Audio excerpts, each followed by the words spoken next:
Respeito e bom senso, Provérbios 22, versículo 6. Educa a criança no caminho em que deve andar, e até quando envelhecer, não se desviará dele. O versículo não está falando de castigo. O versículo não está falando de punição. O versículo não está falando de opressão na vida de uma criança para que ela mude a forma de pensar, de agir ou mude o seu hábito. O versículo vai além disso. O versículo nos leva a uma reflexão quando lemos: educa a criança no caminho que ela deve andar. Educar a criança no caminho que ela deve andar é a educação por exemplo, porque exemplos, eles falam mais do que palavras. Palavras, às vezes, convencem, às vezes não convencem. Exemplos não. Exemplos arrastam. Através do exemplo, a criança vai aprendendo, a criança vai crescendo. Mas como a criança vai crescer e aprender, e você vai repreender, e você vai castigar uma criança que quando ela atende o telefone, você manda ela dizer que não está? Como é que nós vamos educar uma criança se ao estarmos num estabelecimento comercial e recebermos um troco a mais e a criança ao nosso lado e voltamos para casa dando risada, dizendo que ganhamos um dinheiro de forma indevida? Como que a criança vai andar no caminho aprendendo desta forma? Como uma criança vai andar no caminho nos vendo mentir aos outros? Então, esse versículo nos leva a uma reflexão muito importante. Nossas atitudes, nossos hábitos, nossa maneira de agir, nossa maneira de viver vai influenciar nossos filhos, vai influenciar nossas crianças. Antes de pensar em corrigir essas crianças, devemos nos policiar, nos corrigir, pedir que o Espírito Santo de Deus nos dê sabedoria, nos dê graça para resolvermos problemas. Muitas vezes você tira a criança, tira o junior, tira o adolescente de situações para serem resolvidas. E ao contrário, você deveria deixar a criança naquele ambiente, o junior, o adolescente, para ver você resolver o problema. De que forma você vai falar, de que forma você vai se portar, de que forma você vai se agir, para que ele tenha parâmetro, a criança tenha parâmetro na vida dela do que ela tem que fazer, como ela tem que responder às situações que ela vai passar na vida parecidas com essa que você deixou ao lado para que ela pudesse ver o seu exemplo. É lógico que não são todas as situações e problemas que nós podemos deixar as crianças, adolescentes do nosso lado, mas nós podemos aproveitar momentos da vida para ensinar as crianças através do exemplo. Quem sabe você, profissional autônomo, liberal, você, micro, pequeno, médio, grande empresário, determinar uma vez por mês o dia dos teus filhos na empresa junto com você, o dia dos teus filhos no escritório junto com você, um dia, uma vez por mês, os teus filhos vendo você trabalhar, fazendo alguma coisa, resolvendo problemas. Ao invés de dar apenas o dinheiro para o filho, ensinar o filho como gastar o dinheiro, mostrar o preço para ele das coisas, muito mais do que educar a criança com palavras, correções, exortações. O versículo nos leva ao entendimento de a criança deve ser educada no caminho, ela vai caminhar com a gente. E aí ela vai envelhecer, não esquecendo dos exemplos que ela viu na vida dos seus pais. Mas olha, Provérbios nos leva mais alguns pensamentos aqui. Versículo 24.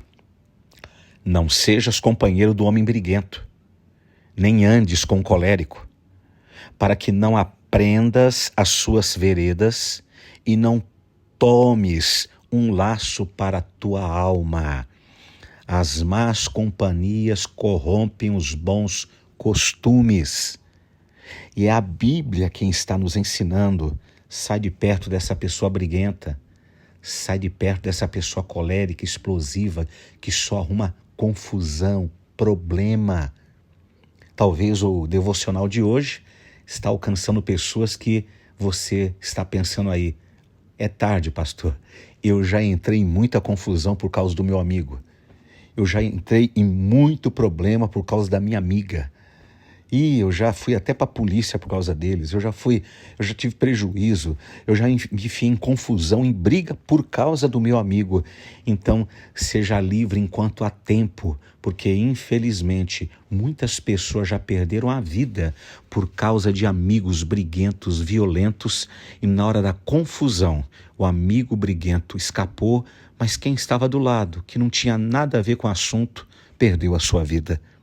Não seja companheiro do homem briguento, nem andes com colérico, para que não aprendas os seus caminhos, as suas veredas, as suas práticas, e acabe tornando isso tudo laço para a tua alma. E o último versículo que eu quero compartilhar com vocês aqui, nesse livro de Provérbios, ele diz assim no versículo de número 28, não removas os antigos limites que teus pais fizeram. Este versículo, ele tem muito a ver com o versículo de número 6. Educa a criança no caminho que ela deve andar. Agora não está se falando mais da criança que foi educada no caminho que deve andar. Esse versículo fala do adulto agora, que quando criança foi educado no caminho que deveria andar. Esse adulto que quando criança aprendeu exemplos, viu situações, viu seus pais resolveram problemas, vivendo de maneira honesta, com caráter, com honestidade, com transparência, com verdade. E essas crianças se tornaram juniores, se tornaram adolescentes, jovens, casaram, hoje talvez são solteiros ou têm família, mas não esquecem do caminho que andaram ao lado dos seus pais. E agora cresceram, e agora sendo adultos, a Bíblia nos chama a atenção. Viva de acordo com os valores que os teus pais te educaram. Viva de acordo com as tradições que os teus pais te educaram. É lógico que você não vai pegar tudo que você viveu na tua infância e trazer para a tua vida adulta. Existem algumas coisas que não cabem mais na sociedade, algumas práticas que não têm nada a ver com a geração que nós vivemos, mas o legado, valores, caráter, honestidade, falar a verdade, conservar o bom nome, pagar as suas contas em dia. Não remova os antigos limites que os teus pais fizeram. Que o Espírito Santo de Deus possa nos ajudar a relembrar essas coisas positivas que os nossos pais plantaram na nossa vida, revendo nossos conceitos, revendo nossos valores e atitudes e hábitos e colocando em prática aquilo que nós já aprendemos lá naquele caminho, andando junto com eles em nome de Jesus. Eu posso orar por você? Senhor nosso Deus e Pai, em nome do Teu Filho Jesus Cristo, eu oro por todos os pais que estão me ouvindo agora neste devocional, pedindo a Ti, Senhor, que os ajude, os capacite, dê sabedoria, graça e discernimento para educar seus filhos no caminho, com exemplos, hábitos saudáveis, práticas verdadeiras, verdade nas palavras, misericórdia quando for necessário. E essas crianças um dia serão adultos e não vão esquecer de nada disso. Senhor Jesus, nos ajuda, Deus amado e bendito, nos dá sabedoria a escolher melhor as nossas amizades. E Deus amado e eterno, tudo aquilo que está relacionado a amizades, que tem nos levado a pecar, a errar, ajuda-nos, ó Deus, a tomar atitudes e posições que já deveríamos ter tomado, mas não temos coragem de tomar. E que o Senhor, através do Teu Espírito Santo, possa sempre trazer à nossa memória o legado dos nossos pais, a honestidade dos nossos pais, a verdade deles, a transparência, o bom caráter, a conservação do bom nome, para que nós possamos viver de acordo com a Tua santa palavra, sendo, Deus amado e bendito, pessoas que transparecem a palavra de Deus, que transparecem Jesus na sua vida. Muito obrigado por tudo, Pai. Em nome do Senhor Jesus. Amém. Amém, meu irmão? Não esqueça de meditar na íntegra esse texto de Provérbios, capítulo de número 22. Medite com graça, em oração e aprendendo, tá bom? E também compartilhe com alguém esta palavra. Mande para alguém agora aí, mande em algum grupo da família, de amigos, mande para uma pessoa que você quer abençoar agora, em nome de Jesus. Até amanhã.